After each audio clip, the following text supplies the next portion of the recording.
What is up, YouTube? I'm Galdite74 here, bringing you guys Week 7 of the APM. This week we are taking on Beardy Dragon, coach of the Boston Bruins. We are going into this game with a 2-4 record, while my opponent is also going into this game with a 2-4 record. Now, Beardy was the person we actually did make a transaction with at the beginning of the season. We gave him a Celebi and Duraludon, while we got Goodra and Porygon 2 in exchange. As you guys can tell, Goodra has came to almost every game this season, and P2 has came a bit. So I thank Beardy for making the trade and helping me out, considering I basically just choked in the draft already. But to recap what happened last week for you guys, we did face Love, the Season 2 champion, and we did lose in that game, unfortunately, but it was probably the best game of the entire season by like a landslide. It was a very awesome game. I highly recommend you go check it out. It might be in the description below if I remember. If not, it's in the APM playlist. We have fought Beardy before in the past. We fought him in Season 2 of the APM, and we got absolutely demolished. So we are 0-1 against him, and hopefully we can come back and actually win a game against Beardy.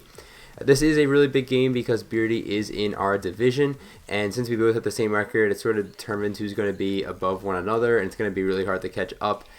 Basically, it determines of who's going to get second place and who's going to get third place. That's big because second place makes playoffs and third place doesn't. Obviously, there's still more games afterwards, but it's still nice to have the upper edge regardless. The matchup in this game is really solid for us, so I really like our chances here. He does have some overrated mons on his team, as I'll get into in a few seconds. And that is basically the introduction to this video. Let's go over and look at Beardy's team. So Beardy this week, my opponent, has a team consisting of Tapu Koko, Keldeo, Greninja, Haxorus, Celebi, Obstagoon, Uxie, Duraludon, Vikavolt, Magneton, Charizard, and Mawile that can Dynamax. Now I expect him to consist of Tapu Koko, Keldeo, Greninja, Haxorus, Obstagoon, and Vikavolt. The only other mon I could really see coming here is Charizard, only because it has a good matchup against Superior and maybe Blacephalon if it's AV. And maybe also Magneton could do some things in this matchup with Magnepool because it's actually faster than Magnezone. But otherwise, these are the 6 mons I expect him to bring. I do say overrated because I think Tapu Koko is so overrated in draft. And Greninja a bit, not as much, but a little bit. And I don't think those mons are, at least Tapu Koko does not have a good matchup in this thing. I know he's probably still going to bring it, but I don't think it's going to have that good of a matchup against me. But threats on his team, Keldeo is a threat for one reason and one reason only, the fact that it gets Secret Sword. The Secret Sword hits on the physical side, and I do have a Goodra that otherwise switches into Keldeo and takes any hit, but because it hits on the physical side, it hits a lot harder. And Goodra is my only switching on this entire team to Keldeo. Maybe like a specially defensive Aromatisse, but I'm not bringing that this week, and even that would not appreciate a Specs Water hit. And Keldeo is just very hard to switch into, and its speed tier is really good as well. Other things, both his physical attackers. Since I lost my Lotic, it's the second week in a row, I kind of wish I had it. It's really tough to switch into his physical attackers. Haxorus and Obstagoon I'm particularly talking about. I do have a physical wall, but the thing is, my wall can only deal with one or the other, and not both if they both decide to come. And all Haxorus has to do is get a Dragon Dance up, and it probably can just sweep my team. That is something I really have to watch out for, and Obstagoon is just really hard to switch into just because you don't want to lose your items, and then Facade with Guts Boost just does insane amount of damage. And then finally, I mentioned is Specs Vikavolt, only because that thing hits stupid hard, and I have always had a hard time dealing with Vikavolt and preparing for it, so I definitely could see that being a threat against my team. But otherwise, nothing else is really too scary on his team, and that is basically just a rundown of what I think he's going to bring. Luckily, in this matchup, Superior is really good, except for against like Charizard, which I said earlier could come. But otherwise, Superior is really solid in this game. All I have to do is just sweep with it. Get a Leaf Storm up, like scout for Scarfers. I know Haxorus gets first impression, so I have to watch out for that. So I think I'm going to go towards like a SERP endgame in this game. And that is basically the rundown of my opponent's team. What I am bringing to this game this week is going to be the Blacephalon, Magnezone, Superior, Gliscor, Goodra, and Cloyster. Okay, so for our matchup this week, our first mon is going to be Blacephalon. Blacephalon is holding the boots with the moves Flamethrower, Shadow Ball, Overheat, and Flame Charge. Enough speed to outspeed Celebi and Charizard. Fire Spam was really good in this matchup. I felt like the combination of Fire and Ghost Spam was going to decimate my opponent, to be honest. He does have the Charizard again, which I could see coming because it is a sort of a wall to my Blacephalon if it's like an AV Charizard or a really specially bulky one. So I could see that being a thing. But otherwise, his Fire Resists are offensive, so I don't really see them coming in on a consistent basis. I did want to be Scarf on the set just to outspeed the Coco and nuke that thing, but I decided that this would be a little bit better in the end just because I don't want to have him hazard stack me with like Gren and then my Blessaflon be somewhat useless in that regard. I do have overheat on the set as well, because if I lead off with Blessaflon and he leads off with Obstagoon and I don't feel as if Blessaflon's that important in this game, I'm clicking the damn button and getting my damage because that Obstagoon is a serious threat to my entire team. And then finally, Flame Charge. Again, if I do want that Scarf option at late game and I get an opportunity to set up a Flame Charge, I have the button there for that. And that is just Blessaflon in a nutshell. It's pretty important in this game, but it really just depends on who comes in this matchup is what makes Blessaflon's role just vary, because it could be either good or it could be bad depending on who comes. Next up is Magnezone. Magnezone is analytic with a lot of speed with the Choice Scarf, moves being a Volt Switch, a Thunderbolt, a Flash Cannon, and Hidden Power Fire. Now, Magnezone's got a weird matchup here. It's really good against Tapu Koko because it just walls that living hell out of that thing. It walls a few other mons like Celebi for the most part, Uxie, Duraludon. So Magnezone does have some defensive utility here, but I wanted to Scarf a Volt Switch, and the reason I wanted that is because my opponent does not have a ground type. Electric Spam isn't crazy strong against my opponent, outside of the water types of course, but he has Electric Surge with the Tapu Koko, so that only helps out my Magnezone a bit. I can Volt around, and I am actually slower than Tapu Koko and Greninja, but I can take any hit from those mons and Volt Switch out, and I'll kill the Gren, and I'll do a lot to Tapu Koko and gain momentum. And one more reason I wanted to bring Magnezone is because everything that switches into Magnezone does not appreciate Blessaflon. So let's say Celebi comes in, I can Volt Switch out, and then Blessaflon comes in and I get a free attack off. And I felt like the synergy between these two monsters was really strong this week, and that's why I decided to bring Magnezone on the team. Third up is going to be our main win con of the week, besides the other two I just mentioned, is going to be Serperior. Serperior is running the Assault Vest with Leaf Storm, Giga Drain, Dragon Pulse, and Hidden Power Fire. This is to outspeed the Keldeo, and I had Mixed Bolt to lift certain hits that I don't remember off the top of my head. If Charizard comes, then this is a serious problem, but otherwise, all Serperior does is click Leaf Storm and win the whole game.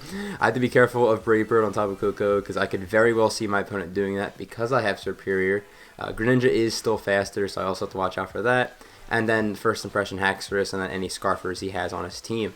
But I get up to +2, I basically click the win button if I have everything checked and countered.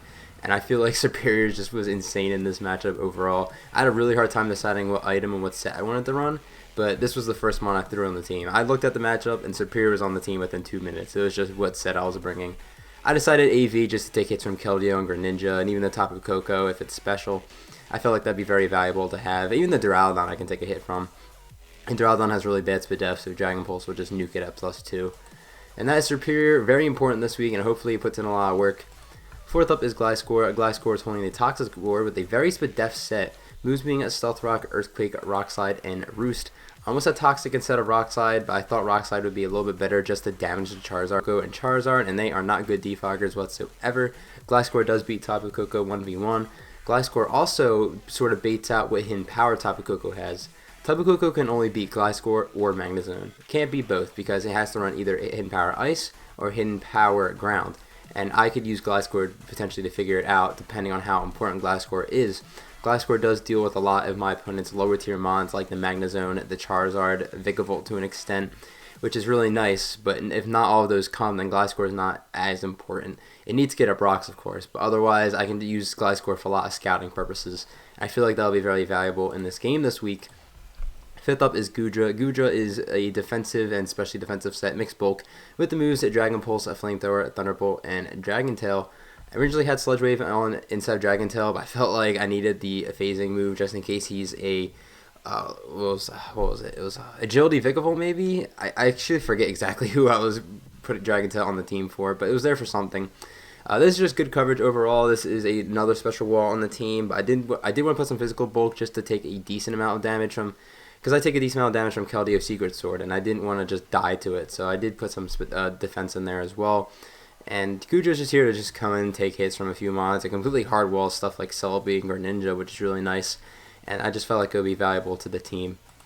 And then finally we have Cloyster. Cloyster is just a very defensive Cloyster with Spikes, Rapid Spin, Icicle Spear, and Ice Shard with the leftovers. This was my physical wall I was referring to earlier. This can beat Haxorus and this can beat Obstagoon. But if they both come, then I feel like Cloyster is going to be too pressured to do anything really, to be honest. Spikes was really nice because, again, his defoggers aren't that good overall. I have Spin just in case that Greninja is going to hazard stack me. Ice Shard to make sure that Hack Race doesn't get too out of hand, and Icicle Spear as well. I know Keldeo comes in for free every time on this thing, which is very scary, but I really couldn't do anything about it because I needed a physical wall, and Cloyster doesn't really do anything to Keldeo to begin with. So I'm going to have to live with it and play around it, and that's really Cloyster's job, is just to deal with those two mons, and that is it. But that is it for the team builder. That was probably pretty long. I'm feeling pretty good about this matchup. Superior, my first 3 mons I'm really feeling good about, and then Gliscor is going to be a nice scout this week. But that is going to be it. We're going to head over to Pokemon Showdown, and we're going to watch the battle. Alright, we have arrived at Pokemon Showdown, and my opponent did not bring Haxorus, which blew my mind, but did bring the Duraludon instead. They also did bring Charizard, so that doesn't shock me too much. Looking at the matchup, Magnezone and Gliscor look phenomenal. I just got to play them carefully. Speaking of Magnezone, I am going to lead off with it because Volt Switch looks really free. I did mention that a little bit earlier. As he does lead off with Greninja. I am slower than this thing, but I don't think he's going to want to risk staying in. But he actually does, as he just throws up a T-Spike, and I knock this thing down to its Sash. So that's a pretty good turn 1 for me. But you're going to see here, actually I'm going to go on the Cloyster instead of the Goodra, because I don't want my Goodra getting poisoned. And I do have the Ice Shard, but I should click the Rapid Spin here, predicting him to save the Greninja.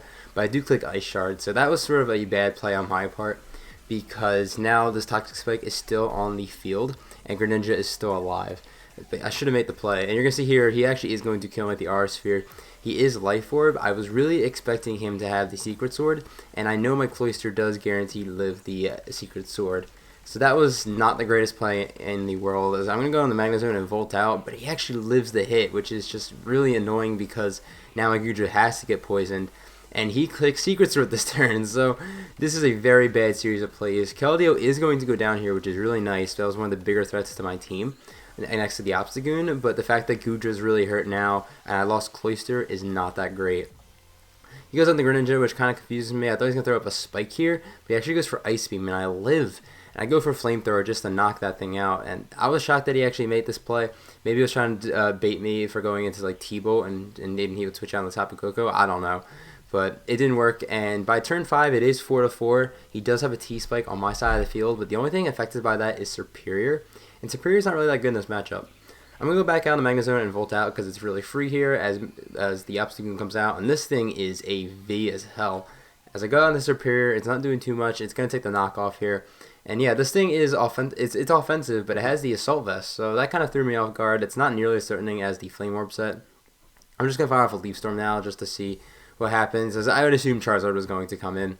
I want to find out if this thing is a Scarf, because that could be a little bit of a problem for Magnezone, as he actually makes a double on the Tapu Koko, which is a really smart move because I actually clicked the Dragon Pulse this turn, so that sucks for me. Superior is getting really low, it's not doing too much, but I am going to save it here because I'm expecting my opponent to click U-turn and not like Hidden Power Ground or something like that, as he does. So now I have my Magnezone in, as he goes out into the Duraludon. I can take any one hit from this thing, so I'm just going to Volt out, as I am faster, and I do a load to this thing. This thing is not AV. And I'm just going to go back on the Superior and sack it at this point. He just drops a Draco, and I just definitely dropped there. He does have the Eject Pack, which is a pretty nice tech here, as he can go out into the Obstagoon, and I still cannot one-hit KO this Obstagoon. I do have to chip this thing down, so I'm just going to do the same thing again and Volt out on this thing. This one's going to be a lot stronger because it is in the terrain. And I can just go on the Gliscor. I didn't really want to lose my Gliscor's Flame Orb, Toxic Orb, but I know how good Blacephalon is in this late game. Blacephalon should be able to live any one hit from Tapu Koko, so I'm going to keep that in the back of my mind. I throw up Rocks, hoping the Charizard wouldn't come in, but it does. Luckily, I do have Rock Slide on the set, as he sets up a Substitute. And that's really big, because I'm able to break subs with Rock Slides. At this point, I have to hope that I don't miss a Rock Slide, but that is looking pretty good in my favor to not miss it, as he just goes down the Tapu Koko, and he wasn't going to play that game, as I hit this thing for a little bit of chip damage. I'm just going to stand at this point because Magnezone looks really good, as he just U-turns out, which is phenomenal. I actually roost just to scout out for the HP Ice first, because I should have lived it from that range, so I'm going to get up to pretty much high health here. As now I can just fire off an Earthquake. If Charizard wants to come in, it's going to reveal it's either Boots or it's going to take 50% from Rocks, as he just sacks the Duraludon here. And that is good. At this point, Magnezone wins the game because that Charizard is not Scarf in the back because of the Substitute. And all I need to do is click a Thunderbolt, as this Tapu Koko does reveal Hidden Power Ice.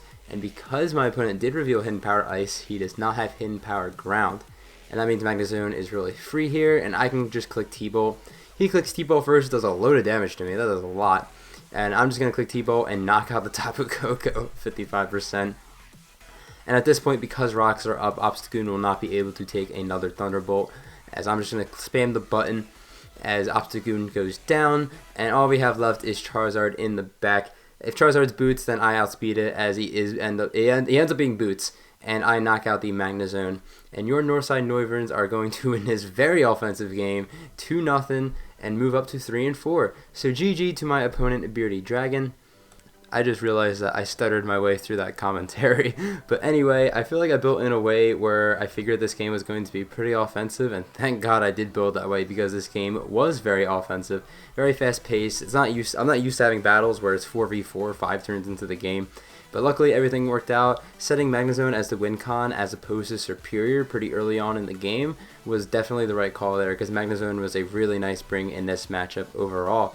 And again, GG to Beardy Dragon. Thank you for the battle. We are going to move up to a 3 and 4 record now, which is, it's okay. We are minus 10 differential, which is absolutely trash, but we're gonna have to deal with it anyway. We are second in the division, which is really nice because the top 2 division teams make the playoffs, which we're gonna try and hold down the spot now as we can continue on to hopefully win in the future. However, we are going to have our hands full for next week as we take on a Goat Crusader member. We take on Slick Panther and his Cleveland Escavaliers. This is going to be a very tough battle because any Goat Crusader is a very good battler, and we all know that based on how we're doing in the PTL. I have fought Slick before in the BFO Surge, and we did lose there, so hopefully we can try and beat him here. Out of all the teams in the APM, I have a really fat team. I think Slick is the only trainer in this entire league that has a fatter team than mine. His team is just stupid. But hopefully we can try and take that down next week. It's going to be very hard, and it's going to be very exciting, but it's going to be a challenge for us. That is going to basically wrap it up for this video. Thank you guys for watching. If you enjoyed the video, please leave a like. If you like Pokemon Draft League content, consider subscribing to the channel. I'm going to head out of here. Have a fantastic day, YouTube.